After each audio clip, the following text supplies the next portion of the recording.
Pierre Clastre, Archéologie de la violence, épisode 3.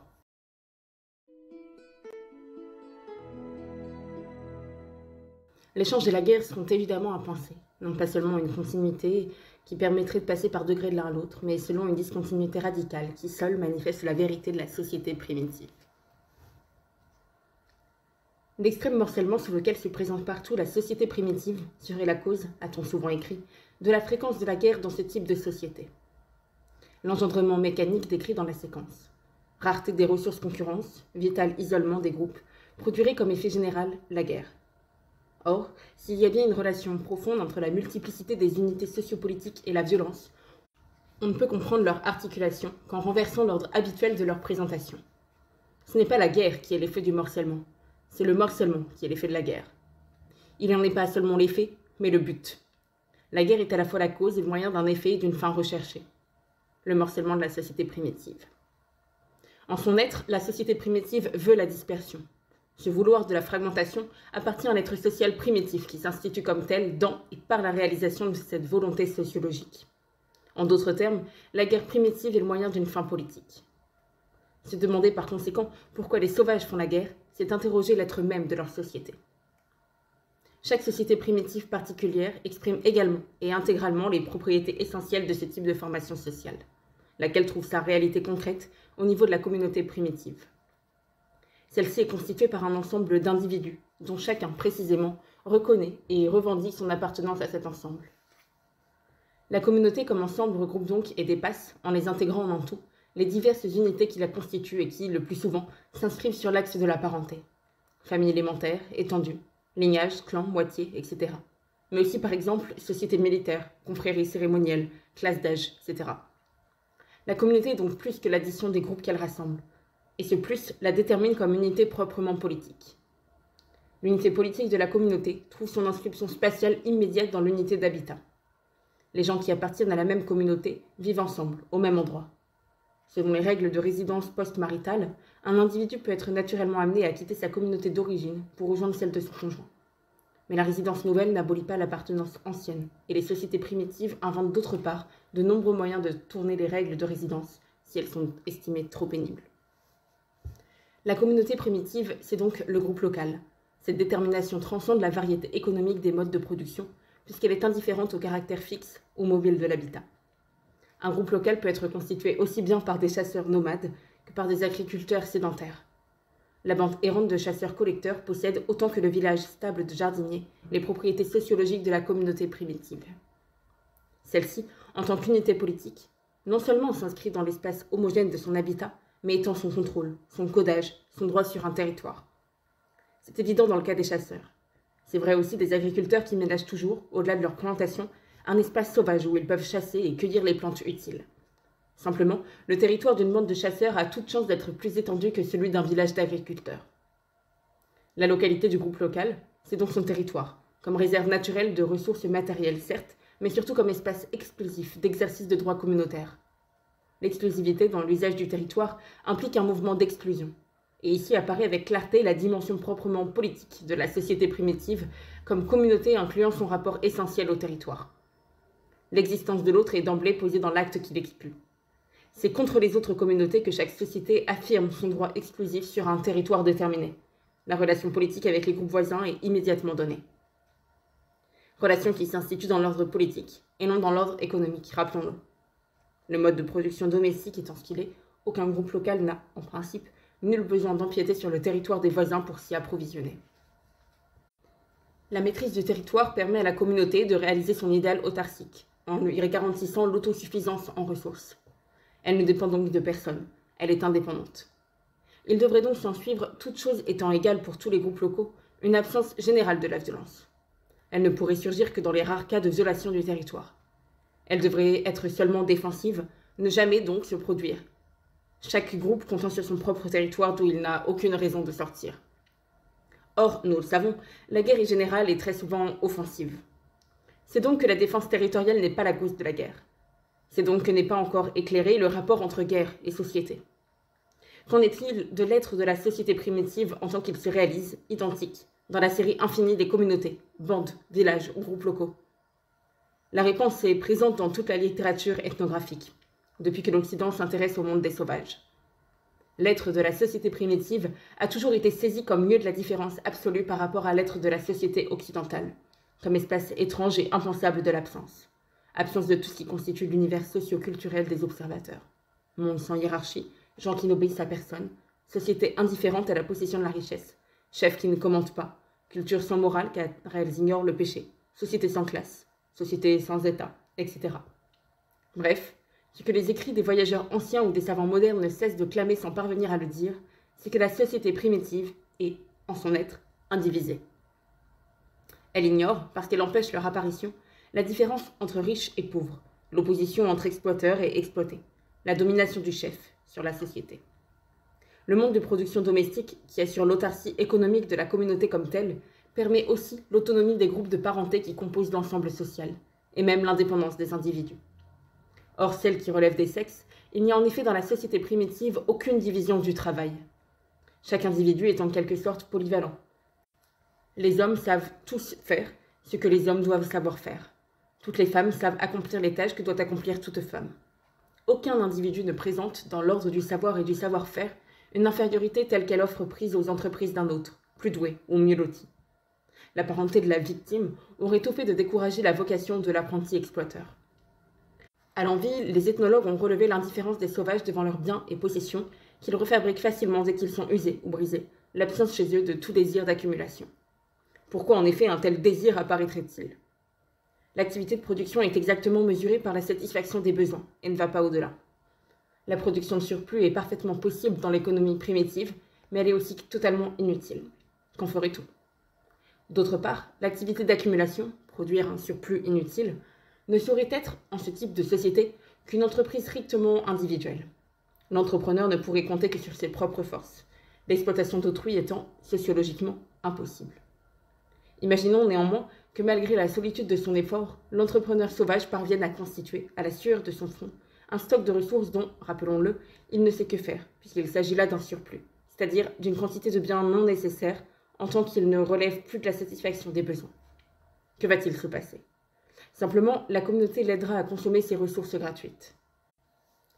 L'homme devenu riche à la force de son seul poignet verra sa richesse disparaître en un clin d'œil entre les mains ou dans les estomacs de ses voisins.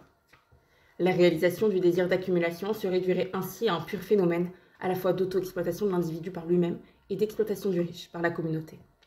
Les sauvages sont assez sages pour ne pas s'abandonner à cette folie. La société primitive fonctionne de telle manière que l'inégalité, l'exploitation, la division y sont impossibles.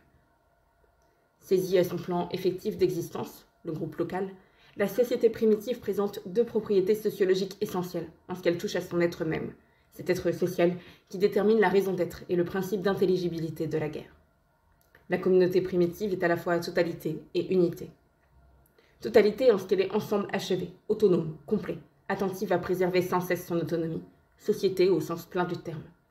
Unité en ce que son être homogène persévère dans le refus de la division sociale, dans l'exclusion de l'inégalité, dans l'interdit de l'aliénation.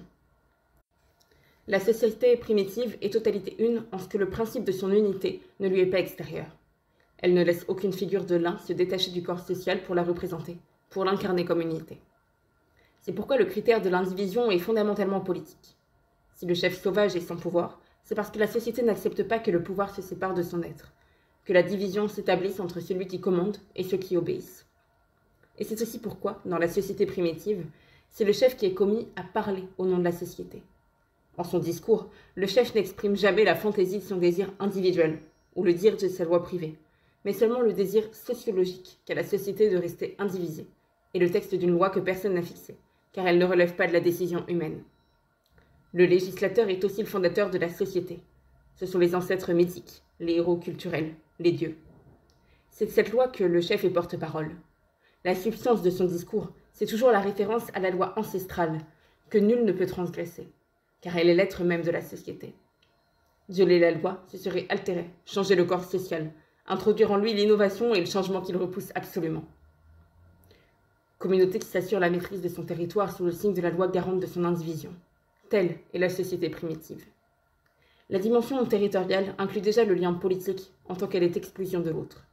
C'est justement l'autre comme miroir, les groupes voisins, qui renvoie à la communauté de l'image de son unité et de sa totalité. C'est face aux communautés ou bandes voisines que telle communauté ou bande déterminée se pose et se pense comme différence absolue, liberté irréductible, volonté de maintenir son être comme totalité une. Voici donc comment apparaît concrètement la société primitive. Une multiplicité de communautés séparées, chacune veillant à l'intégrité de son territoire. Une série de communautés néo-nomades dont chacune affirme face aux autres sa différence. Chaque communauté, en tant qu'elle est indivisée, peut se penser comme un nous. Ce nous, à son tour, pense comme totalité dans le rapport égal qu'il entretient avec les nous équivalents que constituent les autres villages, tribus, bandes, etc. La communauté primitive peut se poser comme totalité, parce qu'elle s'institue comme unité. Elle est un tout fini parce qu'elle est un nous indivisé.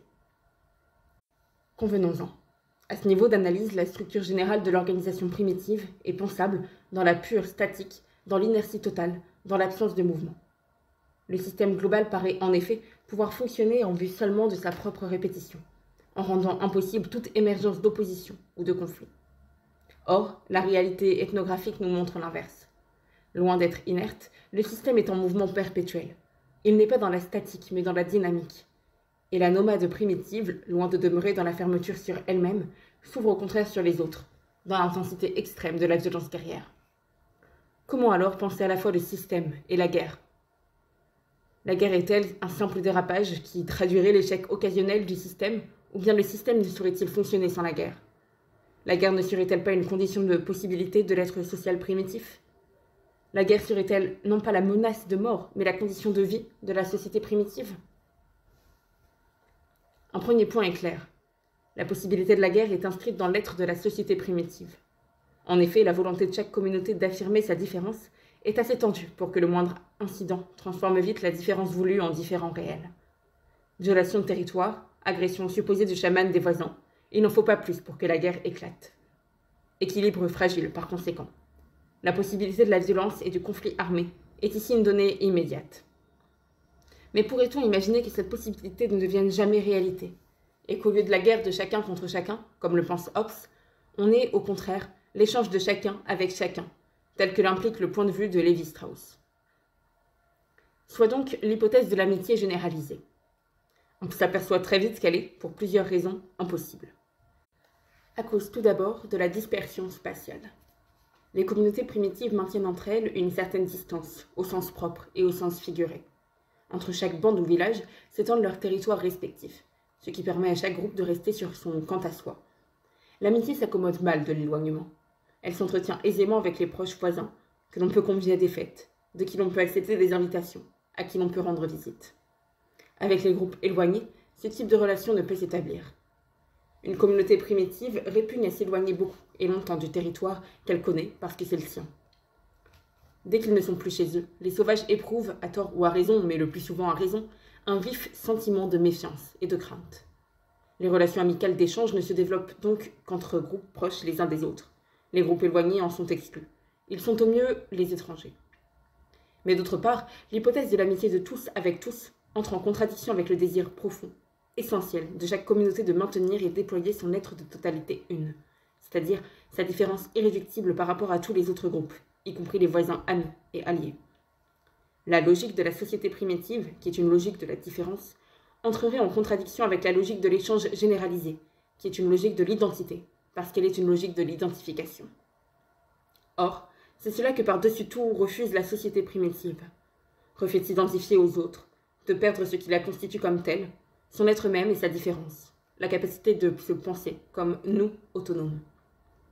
Dans l'identification de tous à tous qu'entraînerait l'échange généralisé et l'amitié de tous avec tous, chaque communauté perdrait son individualité. L'échange de tous avec tous serait la destruction de la société primitive. L'identification est un mouvement vers la mort. L'être social primitif est une affirmation de vie.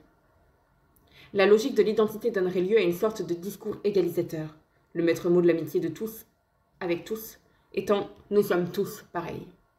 Unification en un méta-nous de la multiplicité des nous partiels, suppression de la différence propre à chaque communauté autonome. Abolit la distinction de nous et de l'autre. C'est la société primitive elle-même qui disparaît. Il s'agit là non pas de psychologie primitive, mais de logique sociologique. Il y a, immanente à la société primitive, une logique centrifuge de l'évitement, de la dispersion, de la scission, telle que chaque communauté a besoin pour se penser comme telle, comme totalité une, de la figure opposée de l'étranger ou de l'ennemi, telle que la possibilité de la violence est inscrite d'avance dans l'être social primitif. La guerre est une structure de la société primitive, et non l'échec accidentel d'un échange manqué. À ce statut structural de la violence répond l'universalité de la guerre dans le monde des sauvages. Par fonctionnement structural, l'amitié généralisée et l'échange de tous avec tous sont impossibles. Faut-il par conséquent donner raison à Hobbes et de l'impossibilité de l'amitié de tous avec tous, conclure à la réalité de la guerre de chacun contre chacun? Soit maintenant l'hypothèse de l'hostilité généralisée. Chaque communauté se trouve en situation d'affrontement avec toutes les autres. La machine guerrière fonctionne à plein régime. La société globale se compose seulement d'ennemis aspirant à leur destruction réciproque. Or, toute guerre, on le sait, finit par laisser en présence un vainqueur et un vaincu. Quel serait en ce cas l'effet principal de la guerre de tous contre tous? Elle instituerait cette relation politique dont la société primitive s'attache justement à empêcher l'émergence. La guerre de tous contre tous conduirait à l'établissement de la relation de domination, de la relation de pouvoir que le vainqueur pourrait exercer par la force sur le vaincu. Alors se dessinerait une nouvelle figure du social, incluant la relation de commandement-obéissance, la division politique de la société en maître et sujet. En d'autres termes, ce serait la mort de la société primitive en tant qu'elle est et veut être corps indivisé. Par suite, la guerre généralisée produirait exactement le même effet que l'amitié généralisée, la négation de l'être social primitif. Dans le cas de l'amitié de tous avec tous, la communauté perdrait par dissolution de sa différence sa propriété de totalité autonome. Dans le cas de la guerre de tous contre tous, elle perdrait, par irruption de la division sociale, son caractère d'unité homogène. La société primitive est en son être totalité une. Elle ne peut consentir à la paix universelle qui aliène sa liberté. Elle ne peut s'abandonner à la guerre générale qui abolit son égalité. Il n'est possible, chez les sauvages, ni d'être l'ami de tous, ni d'être l'ennemi de tous. Et cependant, la guerre appartient à l'essence de la société primitive. Elle en est, tout comme l'échange, une structure. Est-ce à dire que l'être social primitif serait une sorte de composé des deux éléments hétérogènes, un peu d'échange, un peu de guerre, et que l'idéal primitif consisterait à maintenir l'équilibre entre ces deux composants, dans la recherche d'une sorte de juste milieu entre éléments contraires, sinon contradictoires? Ce serait là à persister dans l'idée lévi-straussienne que la guerre et l'échange se développent toujours sur le même plan, et que l'un est toujours la limite et l'échec de l'autre. Dans cette perspective, en effet, l'échange généralisé élimine la guerre, mais en même temps la société primitive, tandis que la guerre générale supprime l'échange, avec le même résultat. L'être social primitif a donc simultanément besoin de l'échange et de la guerre, pour pouvoir à la fois conjuguer le point d'honneur autonomiste et le refus de la division. C'est à cette double exigence que se rapportent le statut et la fonction de l'échange et de la guerre, qui se déploient sur des plans distincts. L'impossibilité de la guerre, de tous contre tous, opère, pour une communauté donnée, une immédiate classification des gens qui l'entourent. Les autres sont classés d'emblée en amis et en ennemis. Avec les premiers, on tentera de conclure des alliances. Avec les autres, on acceptera ou on recherchera leur issue de la guerre. On se tromperait à ne retenir de cette description que la banalité d'une situation tout à fait générale dans la société primitive. Car il faut maintenant poser la question de l'alliance. Pourquoi une communauté primitive a-t-elle besoin d'alliés? La réponse est évidente. Parce qu'elle a des ennemis. Il faudrait qu'elle soit bien assurée de sa force, qu'elle soit certaine d'une victoire répétée sur les adversaires, pour se passer de l'appui militaire, voire seulement de la neutralité des alliés. Ce n'est, dans la pratique, jamais le cas. Une communauté ne se lance jamais dans l'aventure guerrière sans auparavant protéger ses arrières au moyen d'entreprises diplomatiques, fêtes, invitations, au terme desquelles se nouent des alliances supposées durables, mais qu'il faut constamment réactiver, car la trahison est toujours possible et souvent réelle. Là apparaît un trait décrit par les voyageurs ou ethnographes comme l'inconstance et le goût pour la traîtrise des sauvages. Mais encore une fois, il ne s'agit pas de psychologie primitive. L'inconstance signifie ici simplement que l'alliance n'est pas un contrat, que sa rupture n'est jamais perçue par les sauvages comme un scandale, et qu'enfin, une communauté donnée n'a pas toujours les mêmes alliés ni les mêmes ennemis. Les termes liés par l'alliance et par la guerre peuvent permuter, et le groupe B, allié du A contre le groupe C, peut parfaitement, à la suite d'événements fortuits, se retourner contre A aux côtés de C. L'expérience du terrain offre sans cesse le spectacle de tels retournements, dont les responsables peuvent toujours donner les raisons. Ce que l'on doit retenir, c'est la permanence du dispositif d'ensemble, division des autres en alliés et ennemis, et non la place conjoncturelle et variable occupée sur ce dispositif par les communautés impliquées. Mais cette méfiance, réciproque et fondée, qu'éprouvent des groupes alliés, indique bien que c'est souvent un contre-cœur que l'on consent à l'alliance, que celle-ci n'est pas désirée comme un but, mais seulement comme un moyen. le moyen d'atteindre au moindre risque et au moindre frais un but qui est l'entreprise guerrière. Autant dire que l'on se résigne à l'alliance parce qu'il serait trop dangereux d'engager dans la solitude des opérations militaires, et que si l'on pouvait, on se passerait volontiers d'alliés jamais tout à fait sûrs. Il en résulte ainsi une propriété essentielle de la vie internationale dans la société primitive. La guerre y est première par rapport à l'alliance. C'est la guerre comme institution qui détermine l'alliance comme tactique, car la stratégie est rigoureusement la même pour toutes les communautés. Persévérer en leur être autonome, se conserver comme ce qu'elles sont, des nous indivisés. On a déjà constaté que par la volonté d'indépendance politique et la maîtrise exclusive de son territoire manifestée par chaque communauté, la possibilité de la guerre était immédiatement inscrite dans le fonctionnement de ces sociétés. La société primitive est le lieu de l'état de guerre permanent. On y voit maintenant que la recherche de l'alliance dépend de la guerre effective. Il y a une priorité sociologique de la guerre sur l'alliance. Ici se noue le véritable rapport entre l'échange et la guerre.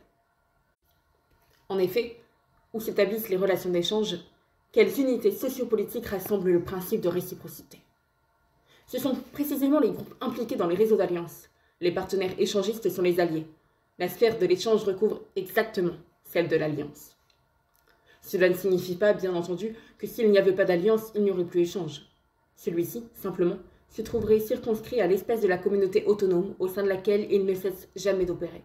Il serait strictement intracommunautaire. On échange donc avec les alliés. Il y a échange parce qu'il y a alliance. Il ne s'agit pas seulement d'échange de bons procédés, cycle de fête auquel, à tour de rôle, on se convie, mais d'échange de cadeaux, sans véritable signification économique, répétons-le, et surtout d'échange de femmes. Comme l'écrit Lévi-Strauss, l'échange des fiancés n'est que le terme d'un processus ininterrompu de dons réciproques. En bref, la réalité de l'alliance fonde la possibilité d'un échange complet, qui touche non seulement les biens et services, mais les relations matrimoniales. Qu'est-ce que l'échange des femmes? Au niveau de la société humaine comme telle, il assure l'humanité de cette société, c'est-à-dire sa non-animalité. Il signifie que la société humaine n'appartient pas à l'ordre de la nature, mais à celui de la culture. La société humaine se déploie dans l'univers de la règle et non dans celui du besoin, dans le monde de l'institution et non dans celui de l'instinct. L'échange exogamique des femmes fonde la société comme telle dans la prohibition de l'inceste. Mais précisément, il s'agit ici de l'échange en tant qu'il institue la société humaine comme société non animale, et non de l'échange tel qu'il s'institue dans le cadre d'un réseau d'alliances entre communautés différentes et qui se déploie à un autre niveau. Dans le cadre de l'alliance, l'échange des femmes revêt une évidente portée politique. L'établissement de relations matrimoniales entre groupes différents est un moyen de conclure et renforcer l'alliance politique, en vue d'affronter dans les meilleures conditions les ennemis inévitables. D'alliés qui sont aussi des parents, on peut espérer plus de constance dans la solidarité guerrière, encore que les liens de parenté ne soient nullement une garantie définitive de fidélité à l'alliance. Selon Lévi-Strauss, l'échange des femmes est le terme ultime du processus ininterrompu de dons réciproques. En réalité, lorsque deux groupes entrent en relation, ils ne cherchent nullement à échanger des femmes. Ce qu'ils veulent, c'est l'alliance politico-militaire, et le meilleur moyen d'y parvenir, c'est d'échanger les femmes. C'est bien pour cela que si le champ de l'échange matrimonial peut fort bien être plus restreint que le champ de l'alliance politique, il ne peut en tout cas le déborder. L'alliance, à la fois, permet l'échange et l'interrompt. Elle en est la limite. L'échange ne va pas au-delà de l'alliance. Lévi-Strauss confond la fin et le moyen. Confusion obligée par sa conception même de l'échange, qui situe sur le même plan l'échange comme acte fondateur de la société humaine, prohibition de l'inceste, exogamie, et l'échange comme conséquence et moyen de l'alliance politique. Les meilleurs alliés, ou les moins mauvais, ce sont les parents. En fin de compte, le point de vue qui soutient la théorie lévi-straussienne de l'échange, c'est que la société primitive veut l'échange, que c'est une société pour l'échange, que plus il y a de l'échange, mieux ça fonctionne. Or, on a vu que tant au plan de l'économie, idéal autarcique, qu'au plan de la politique, volonté d'indépendance, la société primitive développe constamment une stratégie destinée à réduire le plus possible la nécessité de l'échange. Ce n'est pas là du tout la société pour l'échange, mais bien plutôt la société contre l'échange. Et cela apparaît avec la plus grande netteté, précisément au point de jonction entre échange de femmes et violence.